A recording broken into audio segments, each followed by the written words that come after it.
Hello बच्चों, चलिए इस प्रश्न को देखते हैं। पृथ्वी को चुंबकीय द्विध्रुव मानने पर इस द्विध्रुव का दक्षिणी ध्रुव कहाँ स्थित होगा?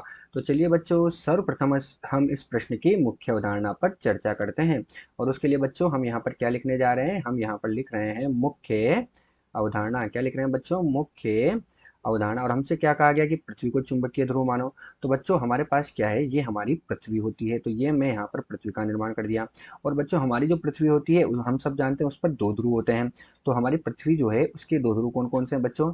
एक होगा हमारे पास उत्तरी ध्रुव जिसे एन से दर्शाते हैं, और एक होगा बच्चों दक्षिणी ध्रुव जिसे एस से दर्शाते हैं। तो बच्चों हमारी पृथ्वी जो है उस पर दो ध्रुव हो गए। तो ये तो क्या हुआ बच्चों, हमारी पृथ्वी हुई। और ये एन जो है ये हमारा उत्तरी ध्रुव है, और एस जो है ये दक्षिणी ध्रुव है। अब बच्चों द्विध्रुव का मतलब क्या होता है? द्विध्रुव का मतलब होता है दो ध्रुव।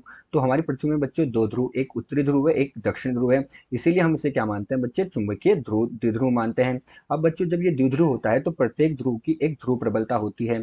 तो हमारे पास जो ध्रुव प्रबलता होती है उसको हम एम से प्रदर्शित करते हैं।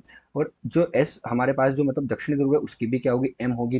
लेकिन बच्चों एक ध्रुव की ध्रुव प्रबलता धनात्मक होती है तो दूसरे ध्रुव की ध्रुव प्रबलता ऋणात्मक होती है। यही हमारे पास बच्चों इस प्रश्न की मुख्य अवधारणा है। तो चलिए बच्चों, अब हम मुख्य अवधारणा के आधार पर प्रश्न को हल करते हैं। तो हमने क्या कहा, सिद्ध किया कि पृथ्वी हमारे पास एक द्विध्रुव है। और अगर ये द्विध्रुव है तो इसका जो दक्षिणी ध्रुव होता है बच्चों वो कहाँ स्थित होगा? तो दक्षिणी ध्रुव को हम इससे दिखाते हैं। तो बच्चों इसका दक्षिणी ध्रुव होगा वो दक्षिणी गोलार्ध में स्थित होगा। कहाँ स्थित होगा बच्चों? इसका दक्षिणी ध्रुव दक्षिणी गोलार्ध में स्थित होगा। इसी प्रकार इसका जो उत्तरी ध्रुव होगा वो कहाँ होगा बच्चों? इसके उत्तरी ध्रुव को हम एन से लिखेंगे, और इसका उत्तरी ध्रुव कहाँ स्थित होगा? उत्तरी गोलार्ध में स्थित होगा। तो उत्तरी ध्रुव उत्तरी गोलार्ध में और दक्षिणी ध्रुव दक्षिणी गोलार्ध में स्थित होता है। आशा करते हैं आपको प्रश्न समझ आया होगा। धन्यवाद।